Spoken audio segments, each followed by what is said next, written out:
Okay, so we have a Opel Insignia with an engine management light on, and it's logging a fault code P0171. So it's to do with the mixture. The fuel mixture is off in this car. It's recording a lean condition. So look, we're just going to get straight to the point of what we found, and then we're going to talk about how we can go about diagnosing. So basically what we found with this car was it's in a lean condition, but it's running rich. So there's excess air getting into the engine, and then that's causing the engine or the ECU then to put more fuel in to counteract that. So the normal course of action are to look at, you know, your usuals, your anything after the airflow meter and so forth. But basically what we found was a simple fix was the oil filter cap was not put in correctly. It was in the wrong way. So now what this done was it obviously still brought airflow, extra airflow into the engine, and the ECU couldn't compensate with it. So what I'm going to do is I'm going to show you on live data what we have, and then as we fit the oil cap back in, you'll see the fuel trims come back to where they should be. So look, start with the basics. Check your oil cap, check the seal around the oil cap, check your dipstick, make sure it's in. Just do the basic checks first. If you're seeing long-term fuel trim up high and this error code, it can save an awful lot of hassle. So I'm going to go and show you how we diagnose this problem. So as you can see, there's our engine code on there. I'm going to close this down, and I have our fuel trims up. It's in time frame. So as you can see there, it's nearly up operating temperature. Long-term fuel trim is at 32.8 and short-term is at 25. So this is really struggling. Now, when this car was in, the short-term was down at 0, but the long-term was up high, and it had logged that fault code. So we're just simulating the issue that we have with the car.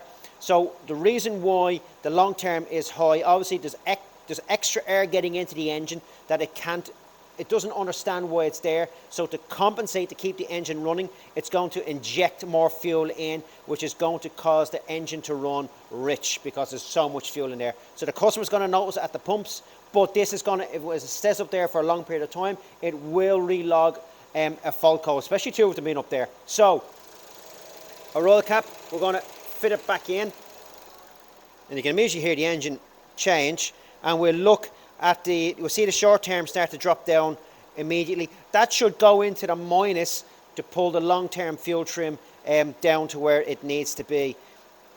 Now it'll take a little bit of time to do it. We're not manipulating anything here, it's just idling away. And once that goes down, the short term into the minus, it'll start putting the long term in as well.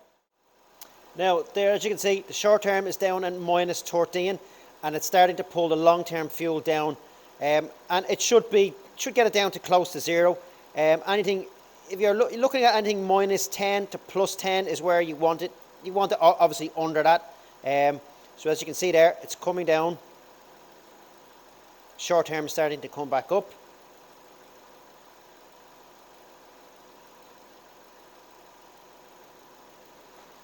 And once we get that drops under 10, you're fairly happy, and it'll come down to the 0, depending on what the engine requires. So that's where we roughly want it. It's at 3.9, absolutely perfect. We're going to test drive this car now shortly, just to make sure everything is as it should be.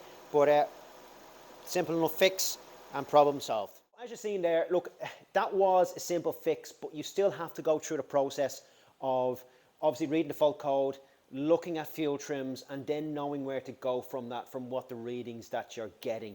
Now, you could have went straight underneath the bonnet and had a look and seen that the cap was off, and then tightened it up and then read your fault codes or looked at fuel trims, and they would have probably been reading normal. And you're like, did I fix that problem? Didn't I fix that problem? So it's always good to just read the fault codes, go into live data and have a look at your fuel trims, and then make a decision where you need to go and what you need to check.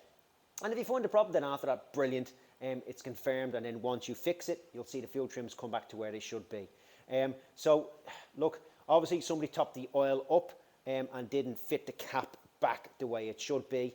It happens, but it caused an engine light to come on this car and for it to be using excess fuel. So this one's sorted. So hope you liked the video. Don't forget to like and subscribe, and I'll see you on the next our next video. Okay, have a good one.